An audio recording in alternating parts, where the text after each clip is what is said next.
इतने सब काम किए, इसलिए आज मेरी बहन और माता इतनी बड़ी तादाद में आके बैठी हुई है। रामगढ़ बांध के अंदर भर देता आराम से। आपके यहाँ पाइप 10 लाख का बीमा उसका भी रखा है। और महिलाओं को धीरे धीरे 4-6 महीने खुश थी वो। 8 कार्ड 7 कार्ड 9 कार्ड मिले बहनों को, जिस पैकेज दे रहे दालों का, शक्कर का, तेल का, मिर्च में 2 गाय या भैंस एक परिवार के अंदर बीमा सैंक्शन किए हैं गायों का, जो गाय मर गई थी। आपके गांव में वो महिला बेचारी बीमार पड़ती, बार बार इन्फेक्शन होता है, बांध गया है। सरकार ने 600 करोड़ में रखा है पैसे वाले की तरह बच्चों को भेज रहे हम लोग विदेश के अंदर पढ़ाई करने के लिए, खर्चा सरकार दे रही है। सब बसों मेरी बहनें माताएं जो है रक्षाबंधन में महिला दिवस आज राजस्थान हिंदुस्तान भर में चर्चा में आ गया है हमारी स्कीमों के कारण। तभी मैं आया था। ये आज जो मैं जोश देख रहा हूँ वही उत्साह उस वक्त में भी था। आपका आशीर्वाद मिला, उसके कारण से भी कामयाब हुए, एमएलए बने और असेंबली के अंदर भी आपकी मांगों को उठा उठा करके अपनी पहचान बनाई। आज गोपाल मीणा सबके प्यारे हैं, के माने हैं, सबको साथ लेके चलते हैं। इस प्रकार से एक नौजवान को आपका आशीर्वाद मिला तो उसने काम करके दिखा दिया। और यही होता है चुनाव में जीतने के बाद में कौन नियमित रूप से आता रहता हमारे बीच में, हमारे सुख दुख में साथ रहता है और चिन्ह विकार कराता है। इतने सब काम किए, इसलिए आज मेरी बहन और माता इतनी बड़ी तादाद में आके बैठी हुई है, आप लोग बैठे हुए हो। और मैं आपको कहना चाहूंगा आप निश्चिंत रहें, सरकार ने एक के बाद एक जो मांगा मुझसे मैंने मना नहीं। बार लंबी लिस्ट है। आंधी जमा रामगढ़ में 2 कॉलेज खोल दिए गए। 2 कॉलेज खोलना एक क्षेत्र में बड़ी बात। ताला में CHE व जमा रामगढ़ में उप जिला अस्पताल खोल दिया गया। जमा रामगढ़ में PhD और BD विभाग एक्सचेंज ऑफिस खोल दिए गए। आंधी में तहसील, ताला में उप तहसील खोला गया। जमा रामगढ़ में कृषि उप मंडी के लिए भूमि आवंटन की जा रही है। जमा रामगढ़ में खेल स्टेडियम बनाया जा रहा है और जमा रामगढ़ में औद्योगिक क्षेत्र खोलने के लिए भूखंड का आवंटन की प्रक्रियाधीन है। बांध परियोजना से जमा रामगढ़ में पानी लाने के लिए DPR बनाई जा रही है। कई काम ऐसे हैं तो लगातार कोई कमी रखी नहीं है। आपके यहाँ आज 255 करोड़ रुपए की लागत के 18 विकास कार्यों का लोकार्पण भी होगा शिलान्यास पर। एक जमा रामगढ़ में 41 करोड़ लागत के अपग्रेडेड उप जिला अस्पताल, भानुपुरा कला में 6 करोड़ रुपए के CHE का लोकार्पण भी होगा। 80 करोड़ रुपए की लागत की 2 सड़कों का लोकार्पण होगा। अभी सिविल डिफेंस प्रशिक्षण केंद्र दौलतपुरा, मातासुर में एकलव्य मॉडल आवासीय स्कूल, पुलिस थाना जम्बा रामगढ़, राजसर थाने के नए भवन का लोग होगा। गोपाल मीणा ने कमी रखी नहीं है और ये बीजेपी वाले अटका रहे हैं ERCP को। अगर ERCP का वादा प्रधानमंत्री निभाते जो जयपुर में अजमेर में करके गए हैं और 25 MP जिताए राजस्थान ने इनको, पानी का मंत्री भी राजस्थान का है। इनको कोई पूछे 16 योजनाएं देश में चल रही है, परियोजनाएं चल रही है, पूरे देश में राष्ट्रीय परियोजनाएं हैं। तो एक योजना राजस्थान की जो वादा करके गए प्रधानमंत्री, जयपुर जिला भी आता है, अजमेर भी आता है, करौली, धौलपुर, भरतपुर, अलवर, दौसा, माधोपुर सब आते हैं उसका। क्या एक योजना हमारा हक नहीं है? उसको पूरा नहीं करे वादा करके, इनको हम क्या कहेंगे? पानी को लेकर कितनी तकलीफ है हम जानते हैं गांव गांव के। आज अगर वो राष्ट्रीय परियोजना घोषित होती, मेरा दावा है इस तरह की जो DPR बना रहे हैं अभी, उसकी बजाय आपके रामगढ़ का बांध जिससे आपका प्यार है, मोहब्बत है, जुड़ाव है, पानी भर देता, मैं ला करके इस तरह का पानी ला के भर देता, रामगढ़ बांध के अंदर भर देता। आराम से आपके यहाँ पाइपलाइन बिछ करके पानी आने लग गया। बरसात के पानी से वो भर नहीं पा रहा रामगढ़ का बांध, रास्ते पर 100 किलोमीटर पे तो पानी रुक गया। वहाँ पर जगह पर पूरी कोशिश कर ली, रामगढ़ बांध भरता नहीं कभी भी। अब कभी भरेगा तो इसरदा बांध से ही भरेगा जिसका काम हमने चालू कर रखा। काम चल रहा है, पाइपलाइन बिछ रही है दौसा के लिए, बाद में आगे आपके लिए काम होगा। और परसों मैं कहना चाहूंगा, मैंने एडिशनल चीफ सेक्रेटरी को बुलाया सुबोध अग्रवाल को, और मैंने कहा तुम वापस सर्वे करो, कोई तरीका निकालो, क्या बेसलपुर से पानी भर सकता है, क्या हम भर सकते हैं क्या रामगढ़ बांध को? और मुझे मालूम है रामगढ़ वालों का आप सबका लगाव है रामगढ़ बांध, क्योंकि सालों वर्षों तक आपने हमारे पानी पिया और मैं जानता हूँ, मुझे अनुभव है। एक बार जब लगाव होता है तो लगता है पानी हमारे क्यों नहीं। तो मैं कहना चाहूंगा आपको, सरकार ने कोई कमी रखी नहीं है। और गोपाल मीणा को मैंने कह रखा था तुम मांगते मांगते थक जाओगे, तो मैं देते देते नहीं थकूंगा। उसी रूप में आप देखिएगा इतने काम हुए। हमारी बहन माता बैठी हुई है, 25 लाख का बीमा किया हमने इलाज का सबके लिए। मुखिया बनाया चिरंजीवी योजना का, महिलाओं को बना। दुर्घटना भगवान करे कोई नहीं हो, 10 लाख का बीमा उसका भी रखा है। और महिलाओं को धीरे धीरे 4-6 महीने लगेंगे, 8 महीने लगेंगे, सबको मैं स्मार्टफोन 3 साल की इंटरनेट सेवाएं के साथ में देने जा रहा हूँ महिलाओं को। इस प्रकार से हर काम शुरू हो रहे हैं। महंगाई रात शिविर देख के आया मैं अभी, मुझे वहाँ बहनें मिली, माताएं मिली, बहुत खुश थी। 8 कार्ड, 7 कार्ड, 9 कार्ड मिले बहनों को, जिसमें 25 लाख का बीमा, दुर्घटना बीमा, 100 यूनिट बिजली फ्री है। आपके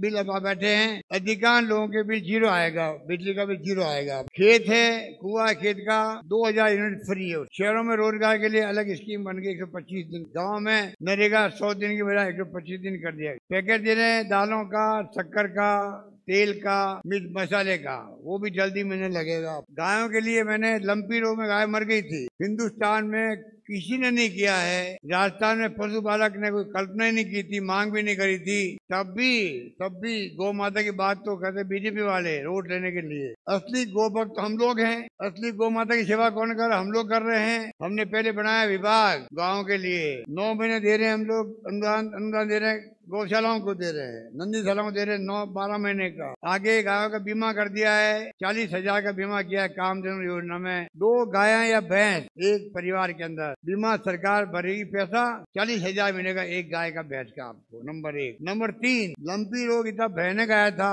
गायों के लिए, तड़प के गाय मर गई बिना मांगे हुए।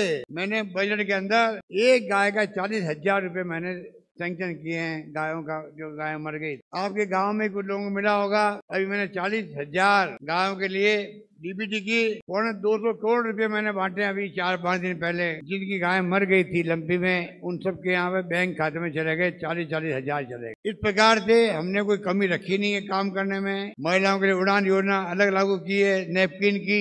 अमीर लोग तो खरीद लेते हैं, गरीब महिला खरीद नहीं पाती है, घूंघट में रहती है, संकोच करती है। संकोच का जमाना गया, वो महिला बेचारी बीमार पड़ती, बार बार इन्फेक्शन होता है, बांझ बन जाती है, कैंसर हो जाता है, और तो और कई बार बच्चा पैदा भी नहीं होता। आप बताइए, जमाना बदल गया है। सरकार ने 600 करोड़ में रखा है, पैसे वालों की तरह गरीब महिला को भी 12 नैपकिन प्रति माह मिले महामारी के लिए। महामारी जो है, महामारी तो कुदरत की देन, भगवान की देन है, पूरी दुनिया के अंदर है। दुनिया की महिलाओं को महामारी होती है, इसलिए कोई संकोच करने की बात नहीं है। वो हमने काम किया है। 500 रुपए में गैस सिलेंडर, आप सोच लीजिए, 80 लाख महिलाओं को 500 रुपए में गैस सिलेंडर दे रहे हैं। एक बार जमा करो, खरीदो, आपके बैंक में खाते में पहुंच जाएंगे पैसा, और 500 रुपए में गैस सिलेंडर आपको मिलने लग जाएगा। इस प्रकार से जो कई हमने फैसले किए हैं, अभी वक्त नहीं कि मैं सब बात बताऊं। 30,000 बेटियों को हम लोग स्कूटी दे रहे हैं। लड़कियों को, जो बच्चे पढ़ने वाले हैं कोचिंग में, कोचिंग फीस बहुत ज्यादा होती है, 30,000 बच्चों को कोचिंग करवा रहे हैं हम लोग कोचिंग क्लासेज के अंदर। गांव गांव में हमारे अध्यक्ष जी जब शिक्षा मंत्री थे,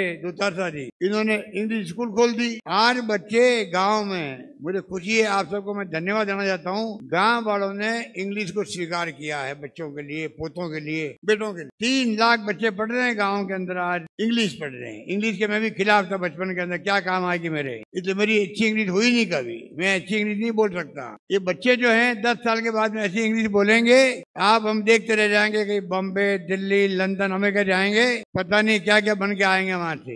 500 बच्चों को भेज रहे हैं हम लोग विदेश के अंदर पढ़ाई करने के लिए, खर्चा सरकार दे रही है। शिक्षा में 303 कॉलेज मैंने खोल दी, 70 साल में खोली है 250 कॉलेज, और मैंने खोल दिए 303 कॉलेज। इसीलिए जमा रामगढ़ में 2 कॉलेज मिल गए। आप कहने का मतलब ये है, शिक्षा में हमारा जोर है। स्वास्थ्य का बीमा कर दिया, बीमा के साथ में राइट टू हेल्थ एक्ट बना दिया मैंने, जिसमें आप समझ लीजिएगा कानून बन गया। अब आप सबके जिम्मेवारी दवाइयों की, ऑपरेशन की, इलाज की जिम्मेवारी सरकार की हो गई है, कानून के अंतर्गत हो गई है। ऐसा एक्ट हिंदुस्तान में कहीं नहीं बना, सिर्फ राजस्थान में बना एकमात्र। 1 करोड़ लोगों को हम दे रहे हैं, पेंशन दे रहे हैं, महिलाओं को, बुजुर्गों को, एकल नारी को, विधवाओं को, और साथ में निश्चितजनों को। पहले 500 रुपए थे, 750 थे, आज मैंने सबका 1,000 रुपए कर, और अब हर साल बिना मांगे हुए 15% बढ़ते जाएंगे। इस प्रकार से मैंने फैसले किए हैं। महिलाओं की आधी बस की जो है किराया आधा कर दिया है। पहले तो एक क्लास में था, अब सब क्लास जो बसें हैं, चाहे एसी की है, डिलक्स है, सब बसों मेरी बहनें, माताएं जो है, रक्षाबंधन में महिला दिवस फ्री जाती है,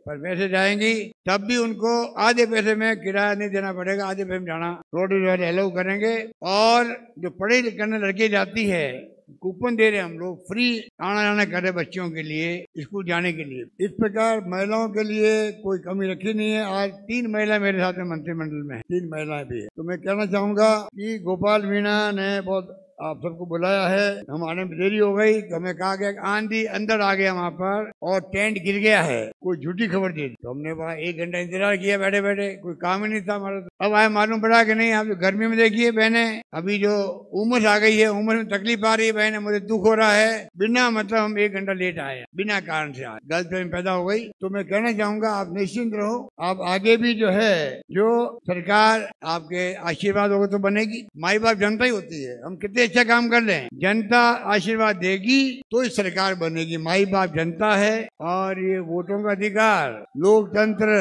वोटों का अधिकार, ये देश को दिया किसने? प्लीज रुकिए रुकिए रुकिए, ये वोटों का अधिकार कांग्रेस ने दिया, देश गांधी जी ने दिया, पंडित नेहरू ने दिया, सरदार पटेल ने दिया, मौलाना आजाद ने दिया, अंबेडकर साहब ने दिया है संविधान के अंतर्गत। तब हम वोट देते हैं, वोट देते हैं इसलिए हमारा मान सम्मान है। गरीब से गरीब आदमी के घर जाकर के एमएलए, एमपी, मंत्री, मुख्यमंत्री कोई हो, आशीर्वाद मांगना पड़ता है, पैरों का हाथ लगाना पड़ता है, मुझे जीताओ मैं आपकी सेवा करूँ। आप बताइए, अगर वोटों का अधिकार नहीं हो तो कौन आपके पास आके वोट मांगे, कौन आपकी वादा करे आपसे सेवा करने का? इसलिए लोकतंत्र मजबूत रहे हमारे मुल्क में, इतने भी जरूरी है। सब मिलकर के आने वाले वक्त में, मैंने कहा माई बाप जनता है, पर अगर आपने हमें मौका दिया, कामयाब किया आपने, गोपाल सरकार बनी हमारी, आज जो स्कीम लेके आए हम लोग, जिसकी चर्चा पूरे देश के अंदर है, आने वाले वक्त में आप देखेंगे ये स्कीम और मजबूत होगी। ये स्कीम खाली चुनाव वाली नहीं है, मैं स्पष्ट कर दूं, ये स्कीम हमारी परमानेंट स्कीम है, गरीबों के लिए, आम आदमी के लिए परमानेंट स्कीम है। चुनाव के बाद में ये स्कीम और मजबूत होगी और चुनाव के पहले हम और ढूंढ रहे हैं पब्लिक के इंटरेस्ट का विकास के लिए, राजस्थान के विकास में हम क्या क्या योजना बना सकते हैं। अभी से हमारा चिंतन मनन शुरू हो गया है, ये मैं कहना चाहता हूँ। मुझे उम्मीद है गोपाल मीणा को आप बहुत भारी वोटों से कामयाब करेंगे और आसपास सीटें जो भी है उसमें भी आप भागीदार निभाएंगे। आपके पड़ोस में सीटें जीतती भी है, तमाम सीटें जीतेगी तभी तो सरकार बनेगी हमारी, खाली गोपाल मीणा अकेले से नहीं बनेगी। कोशिश करो भाई और बहनों, नौजवान साथियों, बुजुर्गों, मैं आपसे मार्मिक अपील करता हूँ, आप कोशिश करें आस पास में सब सीटें पहले की तरह जीता हो आप लोग। पहले भी आपने कोई कमी नहीं रखी थी। मुझे खुशी है कहते हुए कि जयपुर में हम लोग 10 सीटें जीते थे जिले के अंदर 19 में से, और हमारे यादव साहब भी जिला अध्यक्ष थे, इनको बधाई, धन्यवाद। 10 सीटें जीतना बड़ी बात, बीजेपी 6 जीत पाए, 3 सीटें जीत गए थे, हमारे इंडिपेंडेंट लोग जीत गए थे, आलोक बेनीवाल, बाबूलाल नागर और लक्ष्मण मीणा, इन्होंने हमारा साथ दिया, तुम्हारा काम चल गया। वरना सरकार, अभी मैं आपके सामने खड़ा हूँ मुख्यमंत्री के रूप में, मैं खड़ा नहीं मिलता आपको, आप समझ जाइए। इतना खतरनाक खेल चल रहा देश के अंदर, चुनी सरकारों को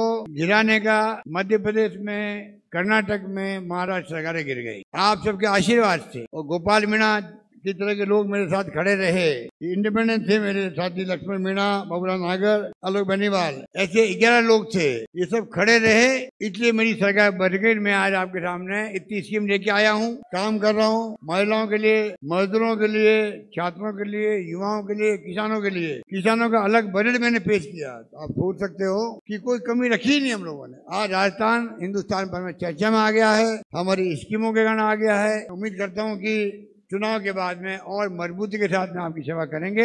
यही बात कहता हुआ ये गोपाल मीणा कह रहा है कि मेरे वहाँ कृषि कॉलेज खोल दो। मैंने कहा है तुम जीत के आ जाओ, जीते नहीं पहला काम है कृषि कॉलेज खोलने के करूंगा तेरे वहाँ पे कह दो। धन्यवाद, जय हिंद। धन्यवाद, धन्यवाद, बहुत बहुत धन्यवाद माननीय मुख्यमंत्री महोदय, आपकी सौगातों के लिए, आपके आशीर्वचन के लिए। आप सभी अपने स्थान पर विराजमान रहे। आज के समारोह का सबसे मुख्य आकर्षण जो अभी कुछ शिलान्यास और लोकार्पण माननीय मुख्यमंत्री महोदय के कर कमलों से किए जाना है। विकास कार्यों का लोकार्पण और शिलान्यास माननीय मुख्यमंत्री